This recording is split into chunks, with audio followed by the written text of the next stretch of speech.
Hello and welcome to a short discussion about Cloud Infrastructure Entitlement Management, often known by its acronym CIEM, which is pronounced CIEM, by the way, just to make sure that you're paying attention.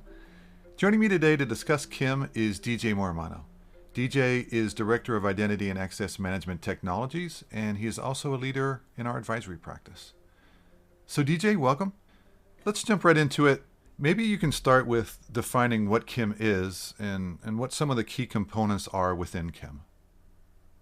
Yeah, thanks. I'll definitely jump in, and it refers to the administration of accesses and permissions that are assigned to identities, and not just human identities. When I say identities, I mean an all-encompassing category of identities. And we could have a whole separate talk on what that means, but the reality is it's users and services and applications, all the above, with the twist that it's focused on the cloud environment. So, you may think here administration of access and permissions and identities and think kind of a traditional like system like an IGA or some traditional access management system. But the reality is those traditional systems aren't always poised to truly understand the access and the breadth of access within cloud infrastructure and the way that it's categorized and the flux and necessity to be so agile and granular in nature that the cloud demands. So at its core, think of it as a better, more modern approach within the cloud ecosystem or the cloud environment or the cloud-centric environment to manage identities and their access and their permissions across multiple infrastructure and multiple series of entitlements. That's a great summary. And DJ, are there key components or fundamentals that are part of CIEM? Yeah, I like the term fundamentals because a lot of what CIEM brings to the table isn't necessarily new. It's kind of an evolutionary way of looking at and processing, disciplines and categories that have already been at play in our space for quite some time. We talk about visibility and discovery is probably the biggest thing. If you look at these other solutions and traditional solutions, and I say traditional solutions on purpose, I'm not saying they're bad, but the way that they look at things in a traditional way is to really determine what, entitlements and groups and accesses that identities have. But the way that they're looking at that doesn't always give the visibility and the discovery across the cloud environment with the same granular scope that it would if it was looking at an on-prem or a siloed decentralized system. So the main thing there is visibility and discovery. It allows us to really know what we don't know across multiple cloud environments, multiple entitlements, multiple accounts. It provides more robust policy management when it comes to risk and analysis of what's out there. It gives us a better view and categorizing those because, privileges are everywhere. So when we look at something that's considered to be overprivileged, we obviously need a baseline for what overprivileged means. And we're in a world that we can argue that any level of access is privileged access because of the nature of the world that we live in. If you really look at it from that perspective, it's going to give you the capability, just to summarize, of looking at all of the accounts and instances that you have out there, whether it's AWS, GCP, Azure, et cetera. There's a few others out there for sure, giving you that view of who's out there and what's out there, giving you that view not only of what they have access to, but how they have that access and what that access is being used for. So, reporting and compliance is a pretty heavy piece of it. And then obviously with all of that data, gives us a more automated way to remediate based on our needs and requirements and use cases, which is going to all be driven by what we've collected and what we viewed. So nothing I said there is revolutionary by any means. It's all fundamental, as we've kind of discussed. It's foundational, but it's doing so in a way that's more adaptable to a more modernized cloud environment than a traditional on-prem environment. Yeah, it might not be revolutionary, but gaining a complete understanding of your cloud environment for many companies, I think once they see how their perception might not meet reality, it almost could feel revolutionary, right? Now let's talk some, DJ, about the common questions that we get. And they're often related to the role that CIEM plays within identity and how that relates to the more understood areas of IGA and PAM, for example. What it really does is enhance your IEM program. It's an addition to those solutions. It's not a replacement of those solutions.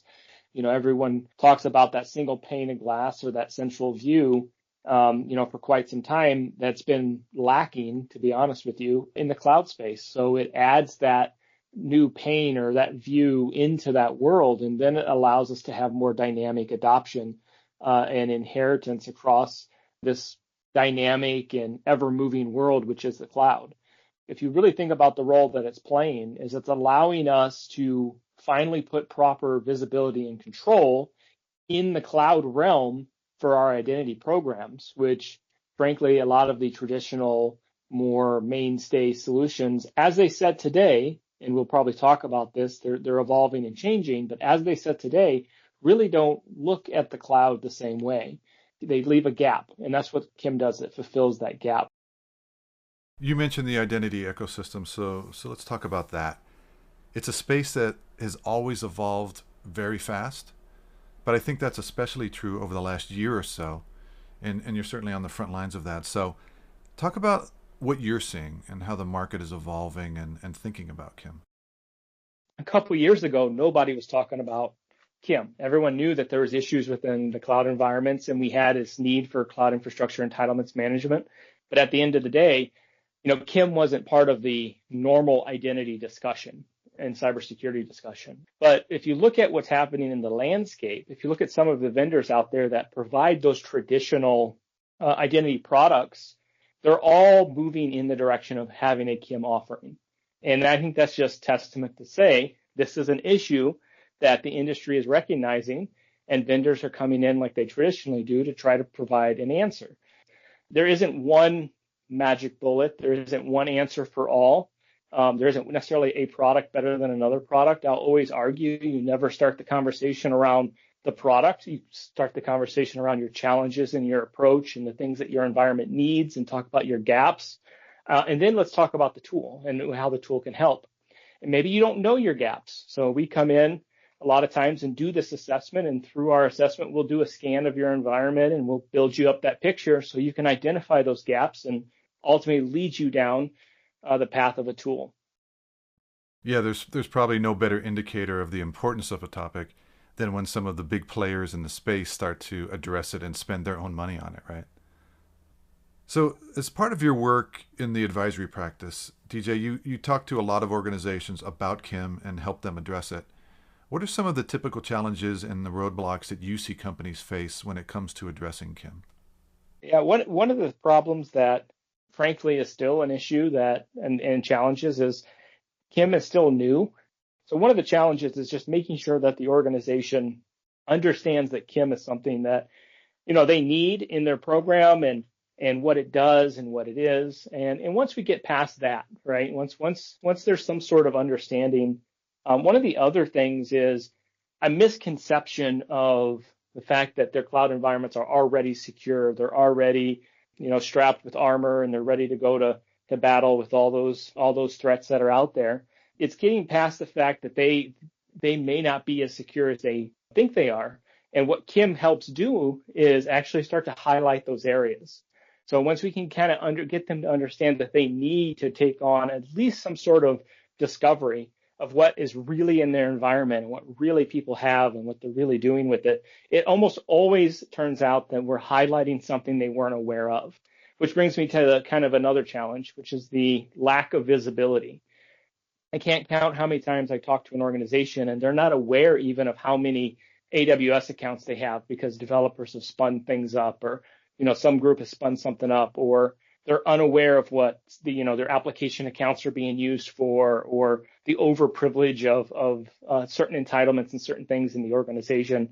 And they're just, this unawareness is an issue and a challenge to overcome. And that's one of the things CIEM tries to do, is at least give you some sort of discovery mechanism to give you a better picture, a huge leg up.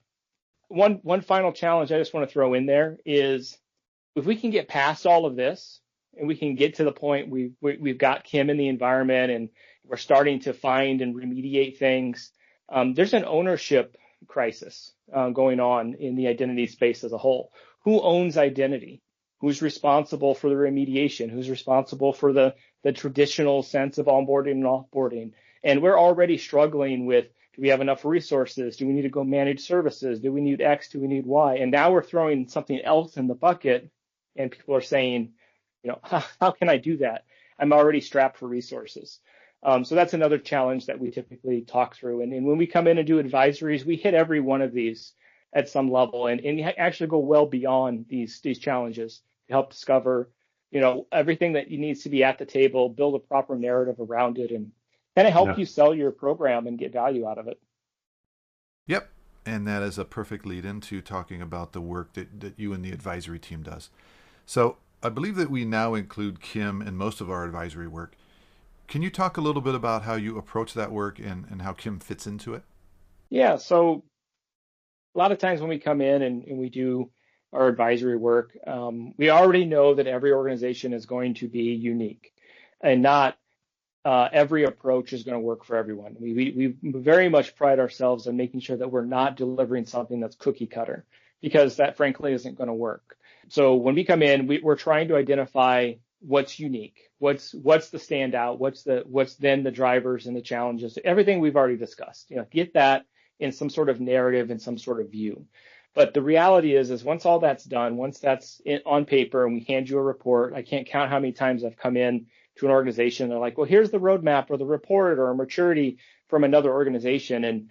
And that's great, but it doesn't tell us what to do. It doesn't give us the actual story and journey that we need to go down. It doesn't even tell us usually typically where to start.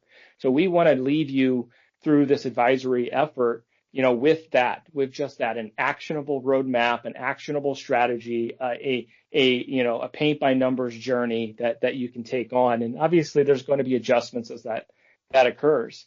And in order to do this, we've learned that we've got some good ways to discuss the traditional, avenues and disciplines of identity to provide that. But when it comes to CIEM, so we've incorporated bringing in a scan and a discovery process and an evaluation process to really give you that picture of how bad, or in some cases we're surprised how good you're managing CIEM, and really add that into the picture. So if you solely want us to focus on CIEM and really see that picture, we can, but a lot of times we're bringing that in holistically in a larger discovery so that we can show you what that program should look like and give you a good sense of where your program is today, and obviously give you the building blocks and the strategy and tools to, move it into tomorrow.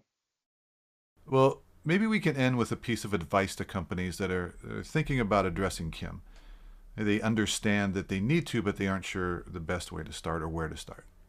So I know this is a pretty short talk and discussion, and I'm always happy to kind of, go much deeper than this. So if anyone's listening and they want to have a deeper discussion, there's a lot of context that we can go down, but, to just leave with a few key points of recommendations, don't just have a knee-jerk reaction and jump into this. Is the first thing. Have that strategy, have that approach, have that understanding before you take any actual action.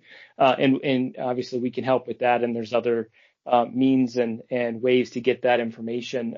But we've done this many times, and we've got kind of a general approach and a specialized approach depending on what the need is. Although we're talking CIEM and the cloud and the evolution and revolution that's going on with automation and AI and all of this fun stuff that's out there. At the end of the day, you're still going to be impacting people and their processes when you bring tools like CIEM in, and when you talk about identity in general. And understand that a lot of times we need to make sure we partner with the business, and we need to partner with those that are providing us the capital and the funding to make some of this stuff happen.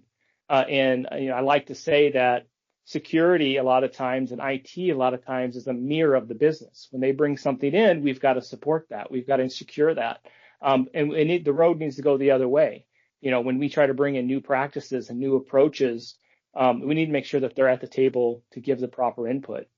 And I think CIEM really has that major impact, because if you're starting to remediate and remove access all of a sudden, or starting to see what people are doing, it's easy for us to point fingers and be like, why'd you do that? Why'd you spin that up? What's going on here?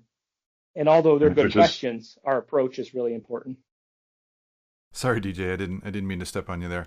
I was just going to say that, yes, it's very easy to forget that projects like these literally can touch every member of the organization and affect them. So I know that managing that aspect of the project is key to the work that you and your team do. So DJ, thank you so much for your time. Really appreciate it. As DJ said, he and many other members of our team are more than happy to jump on a phone call, help answer some of your questions, give you direction, and that's whether it's related to CIEM or anything else identity related. We cover all areas from IGA, PAM, advisory, managed services. You need help, we're here to give it. So thanks for listening, thanks for your time, and take care.